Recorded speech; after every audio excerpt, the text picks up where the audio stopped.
Hello and welcome inside CFP. Today it is Thursday, November 7th, and talking all things dealing with the East Final and the West Final coming up for you, of course, this weekend.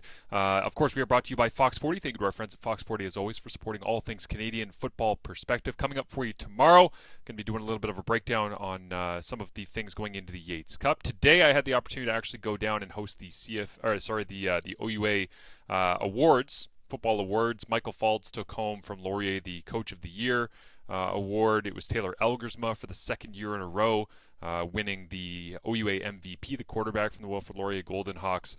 And first time that a player has won back-to-back OUA MVP since. Any of you trivia buffs out there? Give you a second. Give you a hint. Quarterback. Give you another hint. Early 2000s. Queens. Tom Dennison. 2002, 2003 was the last time that there was back-to-back OUA MVP. So very, very impressive from Taylor Elgersma. Probably last time should have been my buddy Kyle Quinlan back in 2011, 2012. Anyway, only got in 2012. But the way that things are shaking out for Saturday looks like it's going to be a great game. So I'll preview a little bit of that for you coming up tomorrow. Today, just wanted to touch on some of the things that I've read and seen and the general vibe going into specifically the West Final, because I read the great piece that Nick Dembski wrote, in my words and all the rest they've been doing with Ed Tate and BlueBombers.com, and man, the Bombers seem relaxed, which if I'm a Riders fan, I don't know how to take that. It's almost like they know how many times they've been here before. They know how good they can play in these big moments, and so Winnipeg really doesn't feel the heat maybe as much as Saskatchewan does. That's something that I found interesting going in.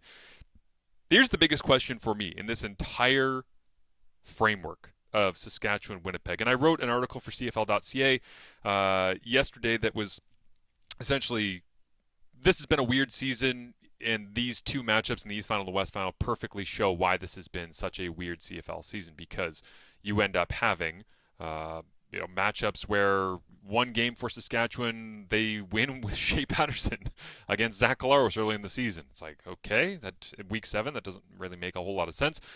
And then it's, Collaros ends up throwing for a ton of yards, and they end up, Winnipeg gets the victory, but Saskatchewan was running the ball like crazy at that point in the season and around Labor Day, and they still couldn't get the win. It's like, and then you have, the field goal game for Toronto-Montreal that Haralahu kicks 8 of them in week 17 or whatever it was. And, back in week 4, it was Cam Dukes playing at home against Cody Fajardo, and Fajardo just lights them up, and they get a road victory in Toronto. And then Toronto, 2 weeks later, goes to Montreal and breaks a 13-game winning streak that they had going, whether it was regular season or playoffs. So it's been a very strange year. It's been a quirky year. It's part of the reason I make the argument that Bo Levi Mitchell, I think, has every right to win the MOP, because if you're going to have a year where somebody wins the MOP, it should probably be an untraditional year. And this one is a strange, weird, untraditional, unpredictable season that we've had in the Canadian Football League. So for these games going into them, it's really hard to look at the season-long metrics and think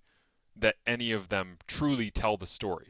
Because I genuinely think that so many teams have had these sections of success and failure that if you're doing analysis and you are not diving into this 4-game stretch, that 6-game stretch, the playoff, the leading up to the playoff, I mean, hell, look at the Ottawa Red Blacks. Like, awesome season is what it feels like.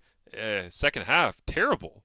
And so it's one of those things that I think people really need to be doing, and I will promise to do that over the next week and a bit here as we head towards Grey Cup week next week, which is crazy to think that we're already there. But the next thing that I just wanted to touch on here before I get out on this one is Saskatchewan Roughriders, the mentality that I mentioned with Winnipeg being so relaxed. If I'm the Riders, if not now, when?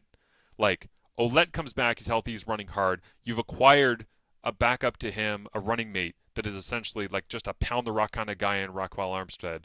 You've got Keen Schaefer-Baker and Samuel Emlis playing as well as they have. Yes, you've lost Sean Bain. Yes, you've had some injuries on the offensive line. But for the most part, the Riders are really set up for success here. And all signs point to Saskatchewan finally being able to get over the hump against Winnipeg and get to the Grey Cup. But how many times did we say that the last couple of years about the BC Lions? They can finally do it. 22, 23, different quarterbacks. They're set. Now's the time. They're going to do it. They're going to find a way. And every time Winnipeg just rips your throat out. And I wonder whether or not Saskatchewan going into this game is set up for all success and how much their confidence might waver if Winnipeg is 10-0 at the end of the first quarter. Now, look at it the other way. If it's 10-0 Saskatchewan at the end of the first quarter, does Winnipeg start to go, oh man, this might be the end of the run? Like, it'd be the first time they've ever been to 5 straight Grey Cups. They're trying to do something historic in not just franchise history, but like in league history. And so there's a lot of emotional dynamics at play, not the least of which is Zach Collaros, whose journey obviously to Winnipeg began in 2019, taking the hit from Simone Lawrence, gets knocked out when he's a member of Saskatchewan, gets traded to Toronto, then on to Winnipeg, and the rest is history for the last 4 years. So now 5 years, I guess, if you want to count that in. But it's one of those games that feels like it will shift the narrative, but it'll also change the way we feel about a lot of things in and around the league history for the next couple of years. So super, super intriguing. Looking forward to the division finals coming up. It will be, of course, on CTV for the East Final and TSN. And then, of course, the West Final is on TSN as well. So looking forward to checking out those games. Thanks to Fox 40 for supporting us here at Canadian Football Perspective. And I will talk to you tomorrow right here on CFP Today.